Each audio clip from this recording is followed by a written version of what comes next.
Buying a used Tesla can be a big decision. First off, you're buying an EV, which you're already probably not familiar with, and you're also taking the risk of not buying it brand new, which makes the unknowns even more relevant. Today though, moving into the end of 2025, buying a used Tesla can be a great way to avoid the massive depreciation that you'd face buying one new, and you'd save quite a lot while still acquiring a vehicle that will most likely last you hundreds of thousands of miles. So in today's video, I'll be covering exactly what you need to know if you're going to buy a used Tesla and what you should be looking for before you actually take the leap and make the purchase. Let's jump in. Alright, so first up, one of, if not the most important component of any Tesla is going to be the battery, as keep in mind that if you ever have to replace said battery pack, you'd be looking at a cost of anywhere between $5,000 on the very low end, upwards of $20,000 just for this aspect of the vehicle alone. So generally, it is going to be by far the most expensive part of any EV maintenance over time. As such, you need to confirm the health and the realistic range of the battery in the Tesla that you're considering, making sure that you're actually buying a vehicle that has a long time left in terms of drivability, or if not, that the price that you're going to pay reflects the degraded battery, whatever the extent might be. Now, keep in mind that you should expect an S-shaped degradation curve in terms of battery health already, which means you'll be seeing a few percent drop off immediately in the first couple of years of ownership, and then generally a longer plateau over several years and miles driven as the degradation slowly stabilizes. This means that within the first 5 or so years, you can expect around a 5 to 10% loss in terms of range. Anything beyond that is something that you should be more concerned about,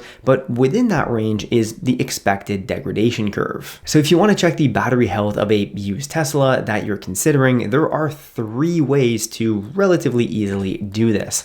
You can use a third-party app that plugs into the vehicle and diagnoses the battery very quickly, though you'd probably have to visit a dealership or garage to get this service performed. Otherwise, you can easily check via your Tesla itself with 2 methods. The first is the easiest, just charge the car up to 100% and check the displayed rated range up in the corner beside the battery, which is the quickest method, but also the most unreliable. Essentially how this works is that if you're buying a Tesla that's, say, supposed to offer, 250 miles of range, but a 100% charge up is indicating only 220 miles of range, well, it's reasonable to expect in this case that the vehicle holds 12% less charge than when it was new. The second method, if you want the most accurate DIY result, is that you can run the in-car service mode high voltage battery health test, which will take up to 24 hours to complete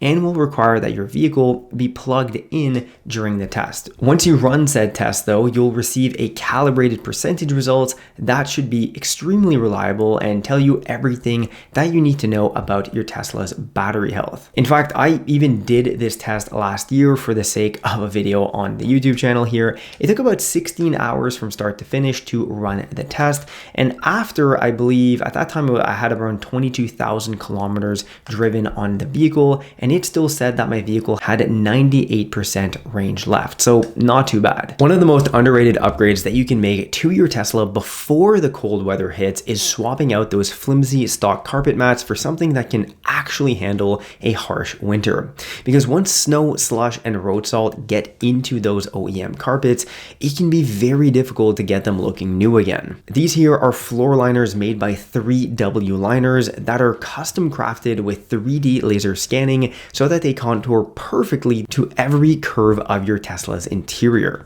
And that precise fit means melted snow and salt stay trapped in the liner instead of soaking into your carpets. These things look OEM but perform way better year-round. What I love about these in winter especially is their durability. 3W uses their Thorax technology, which keeps the mats flexible in freezing temperatures so that they don't crack, curl, or warp warp like some of the cheaper brands. Even when it's -20 outside, they still bounce back to shape. And cleanup, it's the easiest part. All that snow, dirt, and salt residue rinses right off in seconds. No scrubbing, no carpet stains, just hose them down, wipe them dry, and they're ready to go again. So if you're getting your Tesla winter ready, I really can't recommend these 3W liners enough. If you're interested in picking up a set for your own Model 3, Y, S, or X, you can do so using my link down below in this video's description and pin comment to receive an exclusive discount.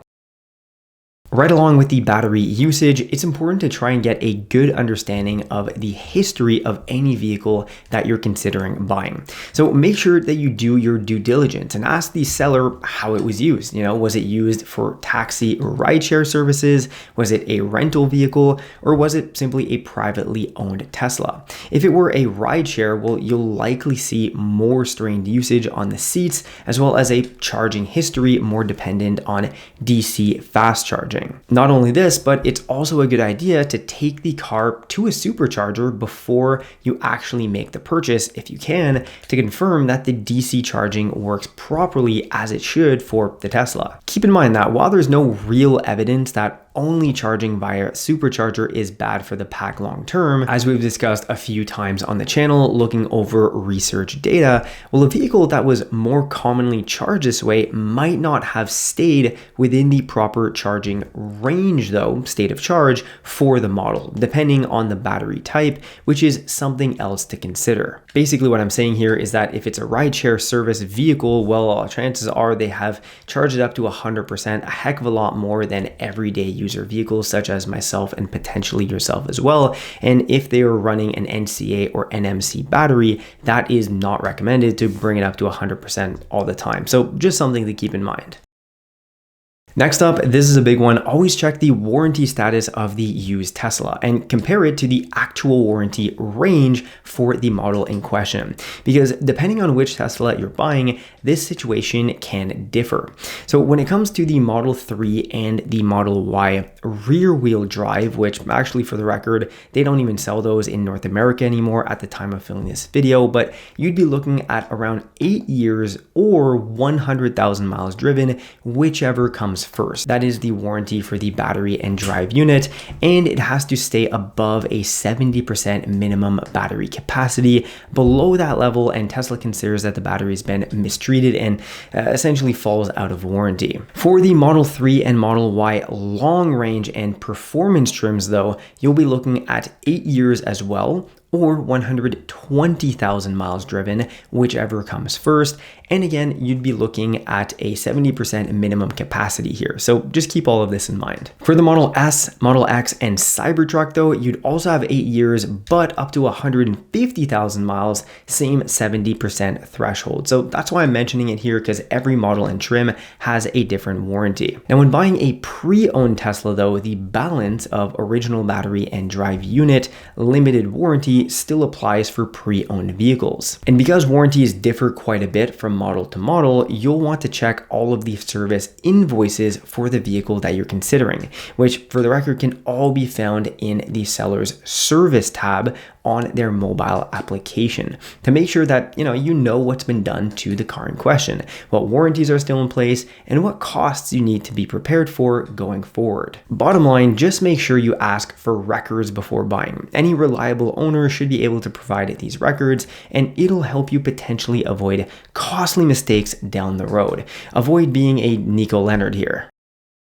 Another do not miss thing to check off before buying a used Tesla is of course the accident and title history. Now keep in mind that not all accidents have to be deal breakers, but again, it's important when it comes to any EV to do that proper due diligence. So you can run a Carfax or auto check report on the car. It'll give you the standard accident and ownership history. That in my opinion is just a non-negotiable step in used vehicle purchasing regardless of EV or not, but you can even go further by verifying directly with Tesla on whether or not the specific Tesla that you're looking at has supported vehicle status. Basically, if a Tesla has been declared a salvage or total loss vehicle, Tesla can disable any DC fast charging or supercharging networks for the specific car. What this means is that you'll be restricted from the charge network until the car passes Tesla's paid safety inspection, and without that inspection, you'll only be able to charge at home. Chances are that will not be the case for 99.5% of vehicles that you're looking at, but still important to keep in mind if you see this screaming deal on AutoTrader. Alright, next up, let's talk about the wheels, tires, brakes, and what you should look for in each of these areas. Curb rash is especially common on Teslas and even more common when it comes to rental vehicles, of course, though that can easily be checked visually when just inspecting the car in person. Now, you can always hide this rash if you don't want to replace the wheels fully by using larger aftermarket hubcaps if you have the aero rims, but it's probably better to go for a Tesla with minimum wear if possible. Next, go ahead and measure the tread depth manually and check for uneven tire wear. Tesla recommends rotation roughly every 6,000 miles, so try to confirm that this maintenance was done for the EV in question. Also, if the vehicle is a pre-2024 model, take it out for a spin and turn off regen braking if possible to test out the wear on the brakes. Most Teslas you'll consider buying have never actually had their brakes changed due to regen braking taking a huge load off of the brake pads and calipers, but best check that they work properly nonetheless. Another factor to consider is the software and what actually comes with your Tesla. So if the seller bought FSD outright, it'll usually stay with the car, but sometimes if this FSD was part of, say, a limited time transfer promo, it could be removed. So before actually making a final purchase, get all of this FSD information or claims in writing and confirm that it's actually true, as a seller could definitely try to bake in a little bit extra due to the fact that the car has full self-driving paid for outright. Most likely though, the Tesla you're looking at won't come with FSD, and you can always subscribe to it monthly as long as the model has the necessary equipment. Basically all of them will, and this is something that you can also check looking at which driver assisted package is enabled on this Tesla from the controls and then software tab on the screen, which will show either basic autopilot, enhanced autopilot, or FSD. Not only that, but you can check the additional vehicle information for any other hardware details that you want to find out, like which version of hardware the vehicle is equipped with or the battery composition. Next, let's talk about the keys, apps, and the general security of the vehicle that you're considering. So when you buy a Tesla brand new, this isn't something that you would have to worry about, but buying it used, well, it often gets overlooked even though it shouldn't. Every Tesla supports the phone key feature, which is accessible through the Tesla mobile application, but you should also receive 2 physical key cards with your vehicle. So if the seller has one or none, well, you'll likely need to budget in some replacements. And while these aren't usually expensive, coming in at around $40 per key card, they're still extremely useful to have for convenience and backup. So I'd recommend purchasing some if needed. You also want to make sure that the previous owner completely removes the car from their Tesla account and transfers that ownership to you properly. Without that, you won't be able to add the car to your app or even control it digitally, which means you won't be able to update it or access it remotely. And of course, once you get the vehicle, you should just do a factory reset, which clears all saved settings, driver profiles, and even the nav history. Even though this reset isn't usually needed for your security, it's nice to have the Tesla back to fresh factory settings, ready for your first drive. Now, when it comes to the physical condition of your Tesla, you'll generally find that these vehicles, they hold up decently well regardless of what's said online, but there are a few pieces that you'll want to check out before buying. One of the most important ones is the seats. Tesla's synthetic leather seats can crease and crack from frequent use, including frequent entry and exit, of course. So always check the wear on these and the condition. You'll also want to inspect rocker panels and other areas for chipped paint and rust or any other dings that are common on these vehicles. And while it's not common, I'd also suggest checking the windshield for chips and cracks and checking to see if the camera system needs recalibration. Some of the most notable areas to look for rock chips as well as surface rust and even rust on the panel panels themselves are at the front of the vehicle, right behind the wheels. That is an area that pre-2024 models had a lot of rust on if you didn't have proper mud flaps installed, as well as between that front panel and the front wings of the vehicle. There's also rust that formed on my old 2021 Model 3 in both of those areas. Some older model Teslas, including the old Model 3s and Model Ys, and actually the current Model Y comes with it as well. For some reason, they nerfed that for the current Model 3, but came with a mobile connector for charging on the go, which can be nice to have until you install a level 2 charger at your home and when you're on road trips. The point being though, if you're buying used, sometimes your Tesla won't come with one of these level 1 mobile chargers. So ask the seller if the mobile connector is included. This isn't always going to be the case, especially with newer models, so it can be an extra cost that you'll need to budget in if you want to have one of these. And of course, speaking of budgeting, you'll want to budget in a level 2 wall connector, which doesn't come with any Tesla purchase, used or new, unless somehow the seller is also getting rid of their level 2 charger in the deal. These cost $420 directly from Tesla, and you'll have to factor in another couple hundred or even $1,000 for installation at your home. Once the vehicle is transferred into your name, the Tesla won't come with premium connectivity either, which is Tesla's subscription-based plan that allows access to satellite maps, streaming, and a couple other features. Keep in mind that the vast majority of Tesla owners do end up purchasing the monthly premium connectivity plan simply for the ease of use that it provides and the access to additional features. I've paid for it every month over the past 5 years. What this means though is that if you do end up purchasing the vehicle, you'll be looking at an additional $10 a month in the US, and that is an extra cost on top of your vehicle on a monthly basis. Now, before you commit to the final purchase, it's always a good idea to run through a quick checklist and make sure that you've covered every base. Keep in mind that with used Tesla purchases, you aren't getting as much reliability from the company itself as if you were to buy it new, unless you're buying from Tesla's pre-owned inventory. So before signing anything, you want to make sure that you're confident everything looks good. At the very minimum, make sure that you check the displayed 100% range, though I'd always recommend running the high voltage battery test if possible.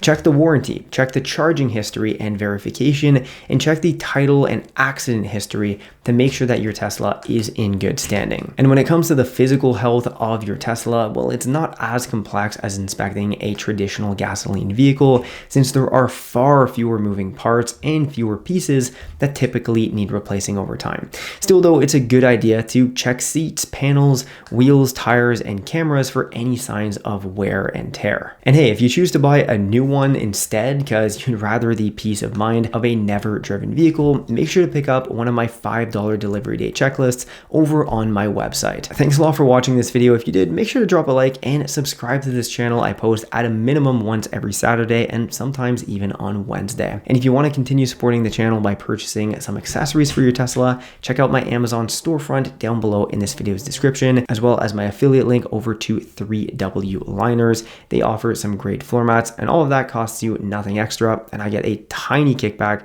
for any purchases that you make on there. So thanks a lot for watching, and I'll see you in the next one.